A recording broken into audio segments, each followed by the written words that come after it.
Kingdom Monera के बारे में पढ़ाई की और उसमें हमने बहुत सारी चीज़ें देखी।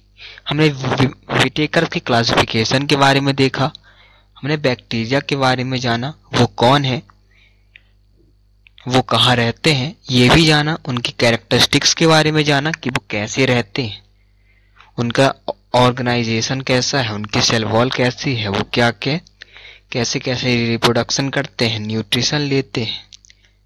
तो ये जाना हमने हमारे पिछले वीडियो में। अगर आपने उसको नहीं देखा तो आप डिस्क्रिप्शन की लिंक से देख सकते हैं।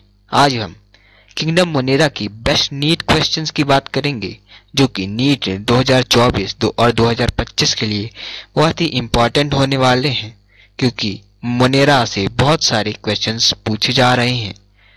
तो दोस्तों, सबसे पहला क्वेश्चन हम आपके लिए लेकर आए हैं नीट 2018 का। हमसे कहा गया है कि which among the following is not a prokaryote. तो दोस्तों, आप प्रोकैरियोट के बारे में तो जानते ही होंगे। जो हमारे मोनेरा किंगडम है उसके जो बैक्टीरिया हैं सभी उनमें प्रोकैरियोट के अंदर आते हैं। तो दोस्तों, हमें इनडायरेक्टली यह पूछा गया है कि इनमें से कौन बैक्टीरिया नहीं है। हमें ऑप्शन दिए गए हैं सैकेरोमाइसिस, माइकोबैक्टीरियम, नॉस्टॉक और ऑसिलिटोरिया। तो दोस्तों, सैकेरोमाइसिस सर्विसे, आपने इनका नाम तो सुना ही होगा, क्योंकि ये जो है एक बहुत ही इम्पोर्टेंट मेंबर है फंजाई के। और ये इनकी बॉडी कैसी होती है, स्पेरिकल बॉडी होती है। और आप इनको 11th या फिर 12th में नहीं, आप इनको क्लास 8 से पढ़ते आए हैं। जी हाँ दोस्तों, ये है यीस्ट। तो दोस्तों, यीस्ट जिनका आप ब्रेड्स बनाने के लिए भी यूज करते हैं, वो एक फंजाई के मेंबर है। तो ये बैक्टीरिया नहीं है, यानी कि लिए ये यूकैरियोट है, इसलिए ये एक प्रोकैरियोट नहीं है। तो इसका सही आंसर होगा ए। तो ये आपको ध्यान में रखना है। आगे बढ़ते हैं, नीट 2017 का क्वेश्चन देखते हैं।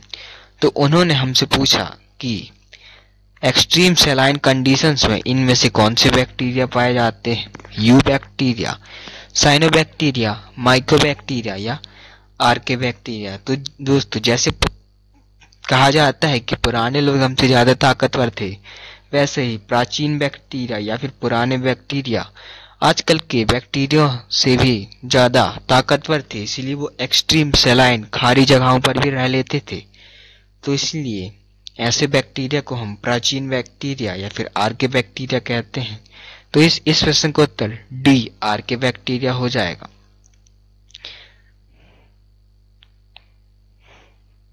आगे बढ़ते हैं, हमारा तीसरा सवाल है कि which of the following components provide sticky character to bacterial cell, nuclear membrane, plasma membrane, glycocalyx या फिर सेल वॉल।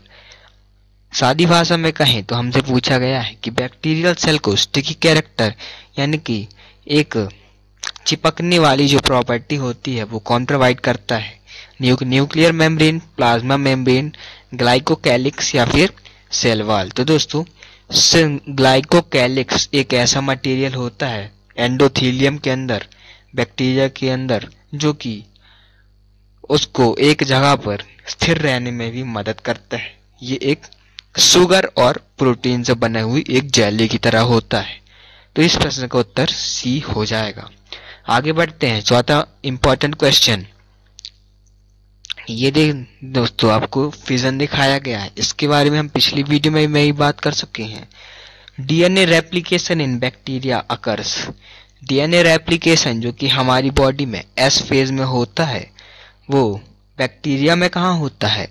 क्या वो एस फेज में होता है, न्यूक्लियोलस के अंदर होता है, फिजन के पहले होता है, या फिर ट्रांसक्रिप्शन यानी कि जब आरएनए को प्रोटीन में बदला जाता है उससे जस्ट पहले होता है? तो दोस्तों, एस फेज जैसी कोई चीज बैक्टीरिया में पाई ही नहीं जाती। अगर आप ऐसा सोचते हैं तो आप गलत हैं, क्योंकि जो सेल साइकिल एंड डिवीजन है वो तो सब में पाया जाता है। लेकिन अगर आप देखें न्यूक्लियोलस की यहाँ पर बात हो रही है, लेकिन बैक्टीरिया में तो न्यूक्लियोलस होता ही नहीं है। तो दोस्तों, इसका सही उत्तर होगा फिजन के जस्ट पहले। दोस्तों फिजन क्या होता है, वह बैक्टीरिया दो भागों में टूट जाते हैं, दो पार्ट्स में टूट जाते हैं, इसलिए उससे जस्ट पहले ही वो अपना डीएनए रेप्लिकेट कर लेते हैं।